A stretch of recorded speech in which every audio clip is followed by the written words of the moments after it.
अब वो 5 सवाल जो अरविंद केजरीवाल जी ने कल मोहन भागवत जी से पूछे थे, वो 5 सवाल आज फिर से मैं आपके सामने दोहराना चाहता हूं और कुछ तथ्यों के साथ दोहराना चाहता हूं। पहला सवाल जो अरविंद केजरीवाल जी ने पूछा कि अपने आप को देशभक्त कहने वाली आरएसएस क्या इस बात से सहमत है कि आज भारतीय जनता पार्टी कोई राजनीतिक दल नहीं बचा बल्कि एक अपहरण गैंग बन चुका है। आज भारतीय जनता पार्टी कोई राजनीतिक दल नहीं बचा बल्कि पार्टियों को तोड़ने वाला एक गिरोह बन गया है। ईडी का डर दिखा के, सीबीआई का डर दिखा के, लालच देके, पैसे रुपए करोड़ों रुपए देके विधायकों को तोड़ना, सांसदों को तोड़ना, सरकारों को गिराना, पार्टियों को तोड़ना, यह काम भारतीय जनता पार्टी के द्वारा जो किया जा रहा है, क्या वो सही कदम है? आरएसएस के प्रमुख मोहन भागवत जी इस पर क्या मानते हैं? नंबर 1। नंबर 2, देश के सबसे भ्रष्टाचारी नेताओं को, और जिनको किसी और ने नहीं, खुद भारत के प्रधानमंत्री ने भ्रष्ट कहा। एक अखबार में यह खबर आई थी कि विपक्ष के 23 वो नेता जिन पर गंभीर भ्रष्टाचार के आरोप खुद भारतीय जनता पार्टी ने लगाए, उनको गले लगाया, अपनी पार्टी में शामिल किया और उनको क्लीन चिट दे दी। मोदी जी की वॉशिंग मशीन में वो धुलकर पाक साफ हो गए। तो दूसरा सवाल, जिन नेताओं को खुद मोदी और अमित शाह और भारतीय जनता पार्टी भ्रष्टाचारी बताती रही, उनके भ्रष्टाचार को लेकर चीखती रही, चिल्लाती रही, कार्रवाई की मांग करती रही, उन्हीं नेताओं को जिन पे 70 हजार करोड़ रुपए के भ्रष्टाचार के आरोप खुद प्रधानमंत्री ने लगाए, उनको अपनी पार्टी के अंदर शामिल कर लिया।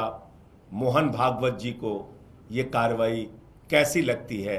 क्या वास्तव में मोहन भागवत जी इन भ्रष्टाचारियों को बीजेपी में शामिल किए जाने पर सहमत हैं या असहमत हैं? नंबर 3, आरएसएस जो अपने आप को देशभक्त संस्था कहती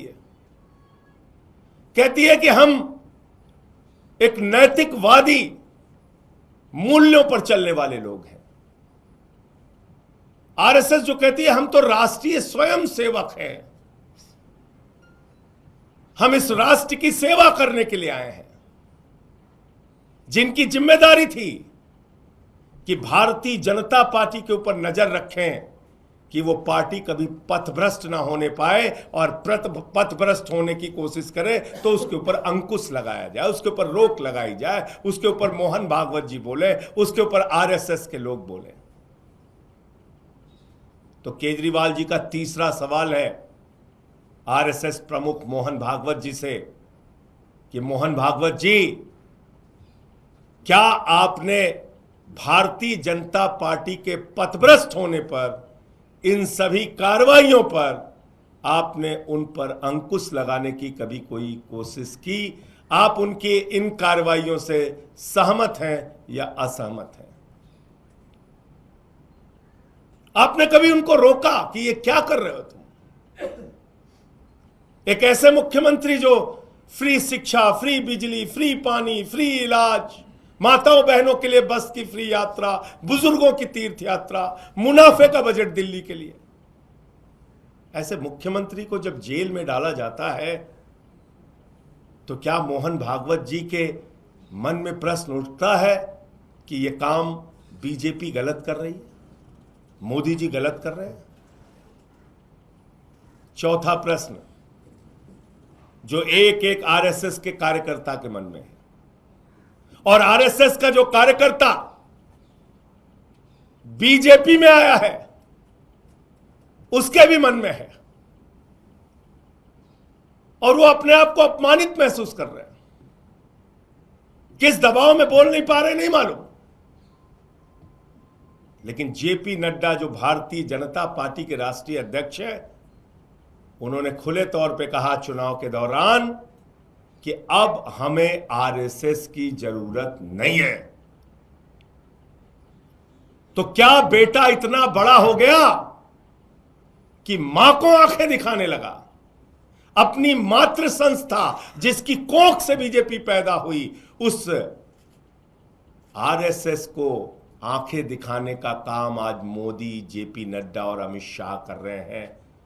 आरएसएस के प्रमुख को यह कही हुई बात कैसे लगी? उनके मन को ठेस पहुंची कि नहीं पहुंची? आरएसएस के कार्यकर्ताओं को ठेस पहुंची कि नहीं पहुंची? बीजेपी के अंदर जो आरएसएस से आए हुए लोग हैं उनके मन को ठेस पहुंची या नहीं पहुंची? चौथा सवाल मोहन भागवत जी से, दिल्ली के नेता, देश के नेता और पार्टी के राष्ट्रीय अध्यक्ष आदरणीय अरविंद केजरीवाल जी ने पूछा है। और पांचवा और अंतिम सवाल जो पूरा देश जानना चाहता है, जिसका जवाब पूरा देश सुनना चाहता है, और वो जवाब भारत के प्रधानमंत्री से भी सुनना चाहता है, आरएसएस के प्रमुख से भी सुनना चाहता है। आरएसएस ने और बीजेपी ने एक सिद्धांत निर्धारित किया अपने संगठन के लिए कि 75 साल पूरा होने पर भारतीय जनता पार्टी के नेता को अपने पद से इस्तीफा देना पड़ेगा। 75 साल की आयु पूरा करने के बाद कोई लोकसभा विधानसभा का चुनाव नहीं लड़ेगा, कोई मंत्री, मुख्यमंत्री और प्रधानमंत्री नहीं बनेगा। 75 साल में बीजेपी के नेता को रिटायर होना पड़ेगा। यह सिद्धांत आरएसएस और बीजेपी ने निर्धारित किया, अपने लिए बनाया, लेकिन अमित शाह मोदी जी के बारे में पूछने पे कहते हैं मोदी जी तो 75 साल के बाद भी देश के प्रधानमंत्री रहेंगे। मोदी जी तो 75 साल के बाद भी रिटायर नहीं होंगे। ये तो देश की जनता को तय करना है वो रहेंगे कि नहीं रहेंगे। लेकिन अमित शाह पहले से ही कह रहे हैं 75 साल की उम्र में पद नहीं छोड़ेंगे। 75 साल की उम्र में मोदी जी रिटायर नहीं होंगे, इस्तीफा नहीं देंगे। वाह रे अमित शाह जी, लाल कृष्ण आडवाणी जी का इस्तीफा हो जाता है, लाल कृष्ण आडवाणी जी को पद से हटा दिया जाता है। मुरली मनोहर जोशी जी जो बीजेपी के राष्ट्रीय अध्यक्ष रहे, उनको पद से हटा दिया जाता है, चुनाव लड़ने की इजाजत उनको नहीं होती।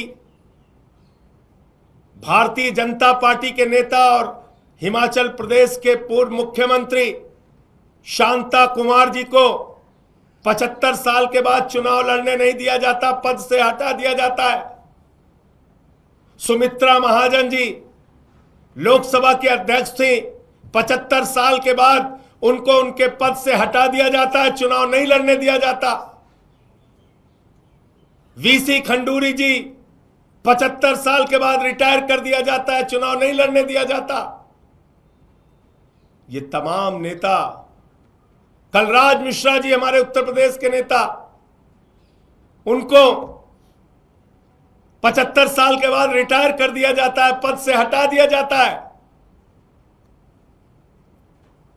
लेकिन मोदी जी 75 साल के बाद भी रिटायर नहीं होंगे। जो नियम अपने पार्टी के जनक के लिए आपने बनाया, जो नियम आपने अपने पार्टी के वरिष्ठ नेताओं के लिए बनाया, क्या वो नियम उन नेताओं को राजनीति से बेदखल करने और निपटाने के लिए बनाया? हमेशा हमेशा के लिए उनकी राजनीति को समाप्त करने के लिए बनाया? और अगर वो नियम खुद आपने बनाया तो आपके ऊपर वो नियम लागू क्यों नहीं होगा? फिर मैं दोहरा रहा हूं इस बात को। एक तरफ अरविंद केजरीवाल हैं जो एक बार नहीं 2 बार मुख्यमंत्री के पद को, यहां लोग चपरासी की नौकरी नहीं छोड़ना चाहते हैं, मुख्यमंत्री के पद को 2 मिनट में छोड़ के उसूलों, सिद्धांतों, सच्चाई और ईमानदारी के लिए आगे बढ़ गए, उसकी लड़ाई के लिए निकल पड़े। और एक तरफ भारत के प्रधानमंत्री हैं जो 75 साल की उम्र में भी अपने पद से चिपके रहना चाहते हैं, प्रधानमंत्री की कुर्सी से चिपके रहना चाहते हैं, प्रधानमंत्री की कुर्सी को छोड़ना नहीं चाहते। ये फर्क है मोदी और अरविंद केजरीवाल में, जो खुली किताब की तरह देश के सामने है। और इसलिए मैं फिर कह रहा हूं, शोले के डायलॉग पर सन्नाटा क्यों पसरा है भाई पर, मत चलो बीजेपी और आरएसएस वालों।